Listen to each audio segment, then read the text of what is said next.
کیا ہوا ہے کہ فتح مکہ ہوئی ہے، فتح ظاہر عطا فرمائی ہے۔ پھر کیا کہتے ہیں کہ جو آپ کی فتح مکہ ہے نا، یعنی اس کے کچھ اسباب بھی ہیں۔ کیا ہیں فتح مکہ کے کچھ اسباب ہیں؟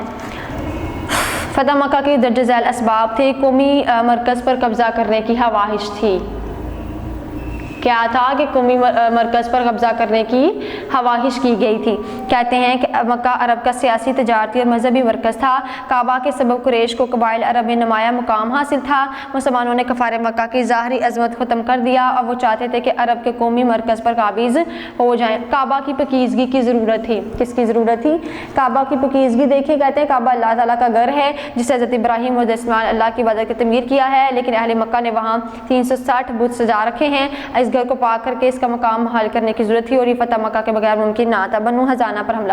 صلح حدیبیہ کے روح سے قبائل عرب کو آزادی تھی، وہ قریش مکہ یا مسلمان مدینہ میں سے جس کے ساتھ دوستی کا معاہدہ کر لیں۔ بنو حزاج جو مکہ کے قریب رہتے تھے، حضور صلی اللہ علیہ وسلم سے صلح تعاون کا معاہدہ کر لیا۔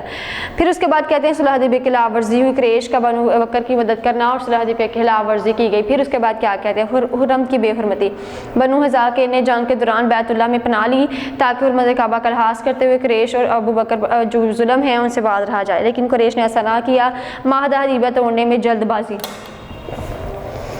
کیا کیا گیا کہ معاہدہ حدیبیہ میں توڑنے کی جلد بازی کی گئی۔ کہتے ہیں کیا کہ حضرت صلی اللہ علیہ وسلم نے قریش مکہ کے ظلم و ستم کی شکایت پر ان کے پاس اپنا قاصد بھیجا اور بنو حزاع کی داد رسی کے لیے درج ذیل شرائط پیش کی گئی۔ پہلی جو شرائط پیش کی گئی نا اسٹوڈنٹ، اس میں وہ کیا کہتے ہیں کہ کیا کہا گیا کہ بنو حزاع کے مقتولین کا خون بہا کر ادا کر دیا جائے، قریش مکہ بنو بکر کی امداد سے دستبردار ہو جائیں، مذکور دونوں صورتوں میں قبول نہ ہوں تو معاہدہ حدیبیہ کے منسوخ ہونے کا اعلان کر دیا جائے۔ قریش کے کسی نوجوان نے جوش میں آ کر کہہ دیا کہ انہیں آخری شرط منظور ہے۔ اس پر نبی کریم صلی اللہ علیہ وسلم کا قاصد واپس مدینہ طیبہ آ گئے، وسلم کو صورتحال سے آگاہ کیا۔ آپ سمجھ پر چرنا تھا سوائے اس کے کہ بنو حزانہ کو ششمیر ظلم کا بدلہ دلوا دیں۔ کس کا بدلہ دلوائیں؟ ششمیر کا۔ پھر اس کے بعد کہتے ہیں واقعات کیا ہیں۔ سب سے کہتے ہیں کہ حملہ کی تیاری کا حکم آپ کو دیا گیا۔ کہتے ہیں نبی کریم صلی اللہ علیہ وسلم نے مسلمانوں کو خفیہ طور پر جنگ کے لیے تیاری کا حکم دیا۔ گردنوا کے تمام دوست قبائلیوں کو بھی اس بات کے لیے منوایا گیا۔ لشکر اسلام کی نقل و حرکت اس قدر خفیہ رکھی گئی کہ قریش کو کانوں کان تک خبر نہ ہوئی اور مسلمان مکہ کے قریب جا کر پہنچ گئے۔ اسی سفر کے دوران حضرت صلی اللہ علیہ وسلم کی ملاقات اپنے چچا حضرت عباس سے ہوئی جو مکہ سے ہجرت کے مدینہ جا رہے تھے۔ حضرت صلی اللہ علیہ وسلم نے حضرت عباس کو اپنے ساتھ مکہ چلنے کی درخواست کی۔ اہل مکہ حیران ہو گئے۔ کیا ہوا؟ اہل مکہ حیران ہو گئے۔ کہتے ہیں کہ نبی صلی اللہ علیہ وسلم نے پڑاؤ کا ارادہ فرمایا اور حکم فرمایا کہ ہر قبیلہ کھانا تیار کرنے کے لیے اپنا الگ الگ الاؤ راشن لے کر آؤ۔ اسی طرح میلوں تک آگ ہی آگ نظر آنے لگی۔ کیا ہوا؟ میلوں تک آگ ہی آگ نظر آنے لگی۔ چونکہ لشکر اسلام کی مدد سے اہل مکہ بے خبر تھے، اس لیے اتنی زیادہ تعداد میں حیران رہ گئے۔ انہوں نے ابو سفیان کو تحقیق حال کے لیے روانہ کیا۔ ابو سفیان مسلمانوں سے نے گرفتار کر لیا۔ نبی صلی اللہ علیہ وسلم نے چچا حضرت عباس نے انہیں پہچان لیا اور بتایا کہ اسلامی لشکر یہ ہے جو مکہ پر حملہ کرے گا۔ لشکر اسلام کا مکہ میں داخل ہونا۔ کیا ہونا؟ لشکر اسلام کا مکہ میں داخل ہو گئے۔ کہتے ہیں اگلے روز یعنی 20 رمضان باری کو لشکر اسلام کا فاتحانہ مکہ کے مکرمہ میں داخل ہوا۔ حضرت صلی اللہ علیہ وسلم نے اعلان فرمایا کہ ہر شخص کو امان ہے جو اپنے گھر کا دروازہ بند رکھے گا، جو ابو سفیان کے گھر میں پناہ لے گا، جو بیت اللہ میں پناہ لے گا۔ کہتے ہیں آپ نے کہا کہ ہر اس کے گھر میں امان ہے جو بیت اللہ میں قیام کرے گا اور اس کے بعد ابو سفیان کے گھر میں پناہ لے گا، جو بیت اللہ یعنی جو اس کے بعد کہتے ہیں کہ جو اپنے گھر کا دروازہ بند کرے گا اور جو ابو سفیان سے گھر میں پناہ لے گا اور جو بیت اللہ میں پناہ لے گا۔ پھر کیا کہتے ہیں؟ کہتے ہیں آپ صلی اللہ علیہ وسلم نے لشکریوں کو ہدایت فرما دی کہ پرامن طور پر شہر میں داخل ہوں، کسی سے زیادتی نہ کی جائے۔ لشکر اسلام 4 حصوں میں تقسیم ہے، یعنی حضرت زبیر بن عوام کو شمال سے، حضرت خالد بن ولید جنوب سے، مشرق سے اور سعد بن وقاص مغرب سے اپنے لشکروں سمیت شہروں میں داخل۔ نبی صلی اللہ علیہ وسلم اور ان سارے صحابہ کرام اس کے ہمراہ تھے۔ مکہ کے کچھ لوگوں نے حضرت خالد بن ولید کے لشکر پر حملہ کر دیا جس سے 3 سال مسلمان شہید ہو گئے۔ 3 مسلمان اور حضرت نے جوابی کارروائی کا حکم دیا تو کفار 13 مقتول چھوڑ کر بھاگے۔ جب حضور صلی اللہ علیہ وسلم کو اس واقعے کی اطلاع ملی، آپ صلی اللہ علیہ وسلم بڑے افسوس کا اظہار کیا، فرمایا مگر اس میں قصور خود قریش ہی کا تھا۔ کس کا قصور تھا؟ قریش کا قصور تھا۔ خانہ کعبہ کی تطہیر۔ مکہ فتح ہو چکا ہے تو آپ خانہ کعبہ تشریف لے گئے۔ خانہ کعبہ میں تقریباً 360 بیت رکھے ہوئے ہیں۔ آپ چھڑی سے بتوں کو گراتے اور پڑھتے جاتے۔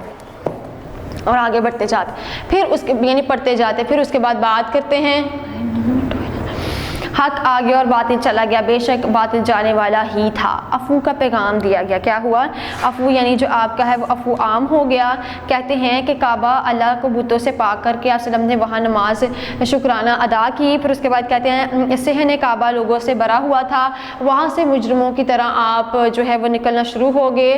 اس کے بعد جو ہے ان دونوں میں اس میں کہتے ہیں ان میں وہ لوگ بھی جو وسلم کو گالیاں دیا کرتے تھے وہ بھی تھے، آپ وسلم کے راستے میں کانٹے بچھاتے تھے وہ بھی تھے، جنہوں نے آپ کے قتل کا منصوبہ تیار کیا، ان میں وہ بھی لوگ شامل تھے جو صحابہ پر سخت مظالم، انہی لوگوں نے مسلمان ختم کرنے کے مدینہ میں کی لشکر کشی کی تھی۔ دیکھیں وہ کیا کہتے ہیں کہ خانہ کعبہ کی تزہید بھی انہوں نے کرنے کی کوشش کی، پھر کہتے ہیں کہ کیا ہوا کہ خانہ کعبہ کے ساتھ ایسے ایسے کیا گیا، یعنی پھر کہتے ہیں حسن نے ان لوگوں سے سوال کیا کہ اے گروہ قریش کیا تمہیں معلوم ہے میں تم میں سے سلوک کرنے والا ہوں؟ سب نے کہا بلائی کا، آپ نے اب تشریف فرمائی، شریف بھائی کے بیٹے ہیں، آپ نے فرمایا میں تم میں سے وہی کہتا ہوں جو یوسف السلام نے اپنے بھائی سے کہا، آج کے دن تم پر کوئی گرفت نہیں، جاؤ تم سب آزاد ہو، آج کے دن تم پر کوئی گرفت نہیں، جاؤ تم سب آزاد ہو۔ پھر اس کے بعد کیا کہتے ہیں آپ وسلم کوہ صفا تشریف لے گئے، جب مکہ کے خاص و عام نے وسلم کے دست مبارک پر اسلام قبول کر لیا، وسلم نے عام معافی کا اعلان فرمایا اور حضرت کے قاتل وحشی بن طرف اور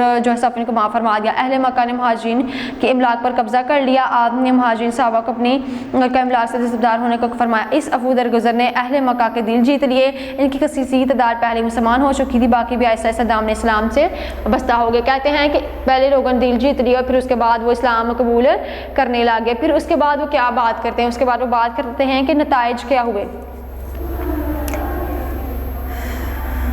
فتح مکہ کے کچھ درجہ ذیل نتائج ظاہر ہوئے، عرب کا مذہبی مرکز مسلمانوں کا قبضے میں آ گیا، جزیرہ سے کفر شرک کا نام نشان مٹ گیا۔ فتح مکہ کے بعد عفو درگزر سے وسلم نے لوگوں کے دل موڑ لیے، وہ آپ کے گریدہ ہو گیا، بیت اللہ کی لائے سے پاک ہو گیا اور صرف اللہ تعالیٰ کی عبادت کا مرکز بن گیا۔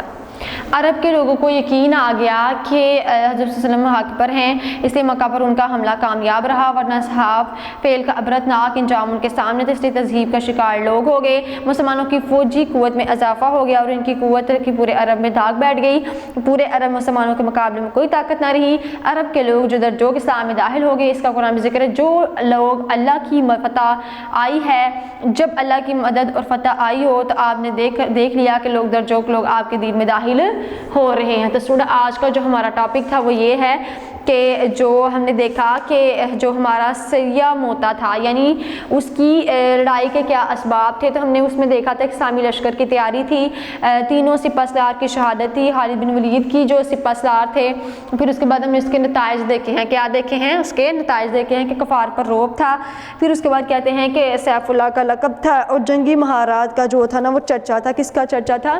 جنگی مہارات کا چرچا تھا۔ پھر اس کے بعد وہ بات کرتے ہیں کہ آپ کو جو فتح مکہ ہوئی ہے یعنی اس میں قومی مرکز پر قبضہ کرنے کی خواہش کی گئی، پھر اس کے بعد کہتے ہیں کہ کعبہ کی پاکیزگی ضرورت اور اس کے بعد واقعات ہیں، پھر ہم نے اس کے بعد اس کے نتائج کو دیکھا۔ تو آج کا ہی ہمارا ٹاپک تھا اور آئی ہوپ کہ اسٹوڈنٹ آج کا ٹاپک آپ کو کلیئر ہو گیا ہوگا۔ اوکے جی اسٹوڈنٹس، اللہ حافظ۔ ویڈیو پسند آئی تو لائک کریں، اپنی رائے کمنٹ کریں، ایسے ہی مزید ویڈیوز کے لیے ہمارا چینل سبسکرائب کریں اور بیل کا آئیکن دبائیں تاکہ آپ کو ہر ویڈیو کا نوٹیفیکیشن ملتا رہے۔